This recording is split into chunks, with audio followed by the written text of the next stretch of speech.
Why did I want to be an RA?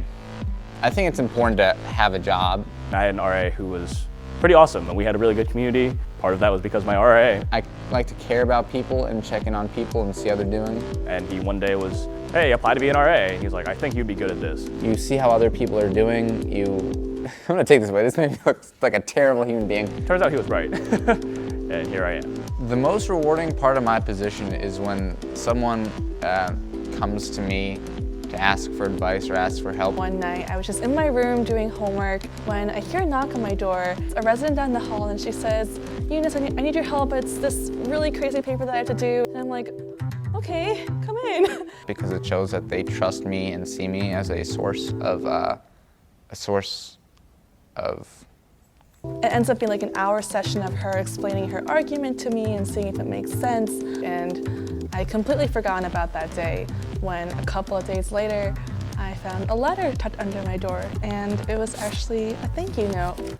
a source of... You know, you're being incredibly rewarded by the sweetness of the people that you get to meet and that you get to help. Most fun part about being an RA, a recent example was ordering 8 extra large pizzas for my residents, and then seeing both pepperoni pizzas being devoured in under a minute. Becoming friends with them and like helping them. Probably hanging out with my residents in the lounge.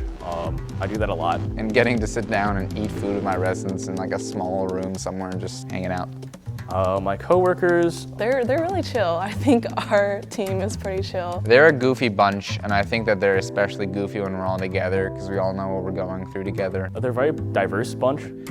We have some people that are more maybe reserved, more thoughtful, more outgoing. They're great. Most challenging part is, I think for me, balancing relationships outside of the RA role. Probably trying to balance your 2 roles as a friend and an advisor. Ooh, training is intense, but rightfully so. You have to take a class in the springtime, and then you come early in late August for a more than 2-week training. They go through every possible scenario, and that was what made me a more confident RA. Time commitment depends on how much you put into it, how much time you're talking with residents and checking in on people.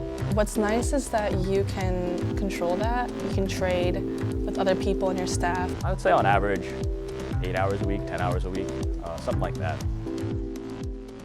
A beautiful thing about being an RA, you get a room to yourself, so you can play guitar to yourself as much as you want. It's kind of a thing I like to do on my own. It's kind of a little hobby. You want the singing part? You want the singing part? Yeah, it's coming in. Well, there ain't no use in sitting and wonder why, baby. You're the reason I've been traveling on. Don't think twice, it's all right. You shouldn't think twice about being an RA because it's not only all right, it's great.